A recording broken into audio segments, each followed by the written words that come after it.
Olá a todos e bem-vindos ao nosso canal! Preparem-se para uma jornada transformadora. Hoje, vamos mergulhar em um dos textos mais poderosos e influentes de toda a história da humanidade. Um texto que moldou civilizações, influenciou leis e continua a desafiar a nossa moralidade e a nossa forma de viver. Tô falando de um capítulo que, apesar de milenar, fala diretamente aos desafios do nosso tempo.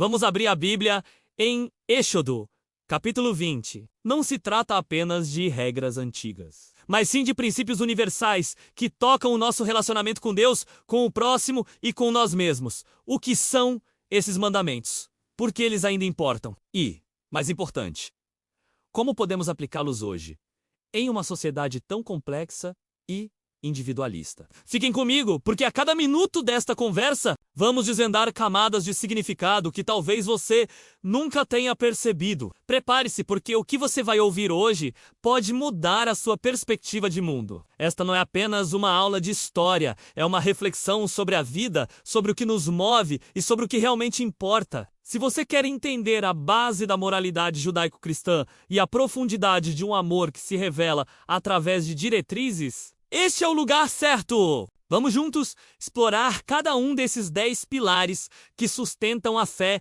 de bilhões de pessoas ao redor do globo. Os 10 mandamentos não são uma lista de 10 regras aleatórias. Eles são a revelação do caráter de Deus para o seu povo, Israel, e para toda a humanidade. Em Êxodo, capítulo 20, do versículo 1 ao 2, a narrativa começa com uma afirmação de identidade e libertação. Eu sou o Senhor teu Deus, que te tirei da terra do Egito, da casa da servidão. Antes de dar qualquer mandamento, Deus se apresenta como o libertador, aquele que tirou o seu povo da escravidão. Isso não é um detalhe, é a fundação de tudo. A obediência não é motivada pelo medo de um tirano, mas pela gratidão a um Salvador. O amor de Deus por nós, demonstrado em nos libertar das nossas prisões, é a base para que possamos viver em liberdade, e os mandamentos são a bússola para essa nova vida.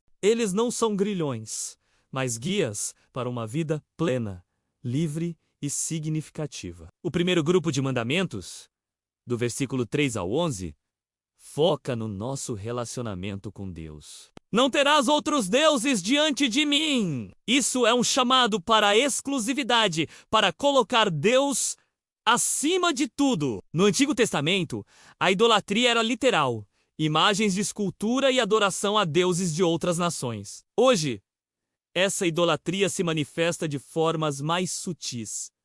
A adoração ao dinheiro, ao sucesso, à fama, ao poder, ou até mesmo ao nosso próprio ego. Tudo aquilo que colocamos no lugar de Deus se torna um ídolo. O segundo mandamento, não farás para ti imagem de escultura, nos alerta sobre a tentativa de limitar Deus a algo físico criado por nossas próprias mãos. Ele nos lembra que Deus é espírito e deve ser adorado em espírito e em verdade. Continuando a nossa exploração, o terceiro mandamento, em Êxodo capítulo 20, versículo 7, nos diz: não tomarás o nome do Senhor teu Deus em vão. Isso vai muito além de usar o nome de Deus em um palavrão. Tomar o nome de Deus em vão é usar o nome dele para justificar atos egoístas, para selar juramentos falsos ou para dar a impressão de que somos mais santos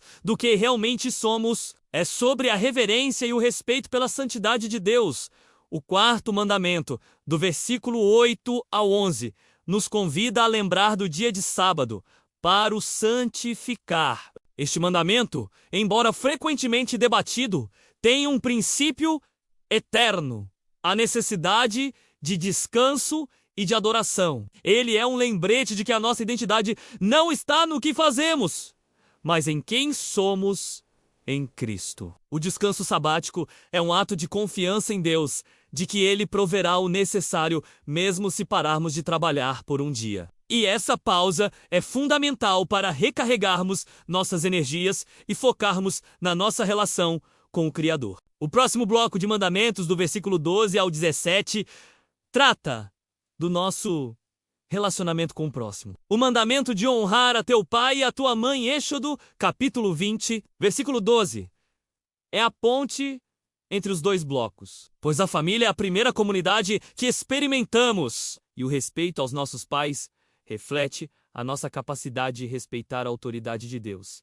Este mandamento vem com uma promessa, a de que teremos uma vida longa e próspera na terra. Ele estabelece a base para uma sociedade funcional e saudável. Agora, chegamos aos mandamentos, que são a base de praticamente toda a legislação moral do mundo. O sexto mandamento, não matarás, Êxodo capítulo 20, versículo 13, é direto. Mas Jesus, em Mateus capítulo 5, versículos 21 e 22, ampliou seu significado, ensinando que a ira sem causa e o desprezo pelo próximo também são formas de assassinato no coração. O sétimo mandamento, não adulterarás, Êxodo capítulo 20. Versículo 14, protege a santidade do casamento e a confiança que existe na relação entre duas pessoas. Mas, novamente, Jesus nos ensina em Mateus capítulo 5, versículos 27 e 28, que o adultério não se resume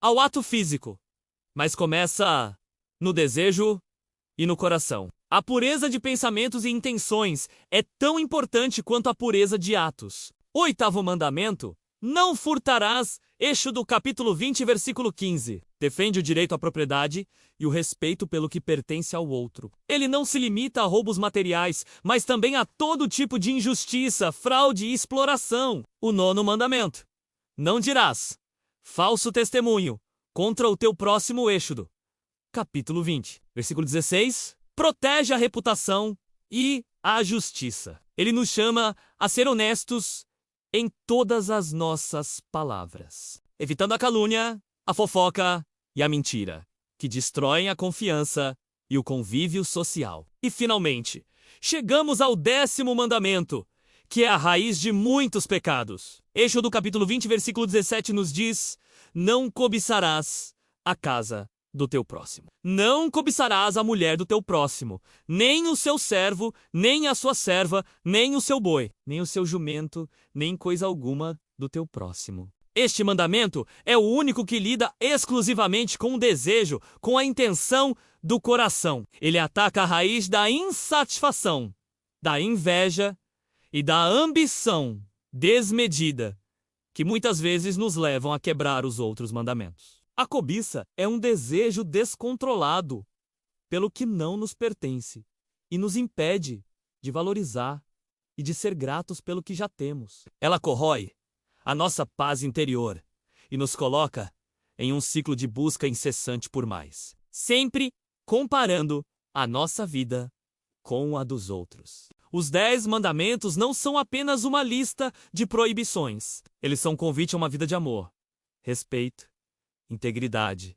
e gratidão. Eles nos mostram o caminho para um relacionamento saudável com Deus e para a construção de uma sociedade justa e compassiva. Eles são um mapa para a liberdade verdadeira, a liberdade de não ser escravo de nossos próprios desejos e da nossa natureza pecaminosa. E a sua mensagem, como podemos ver, continua a ecoar com poder e relevância em pleno século XXI. Que possamos, através deste estudo, nos inspirar a buscar uma vida que reflita os valores eternos contidos nessas palavras sagradas.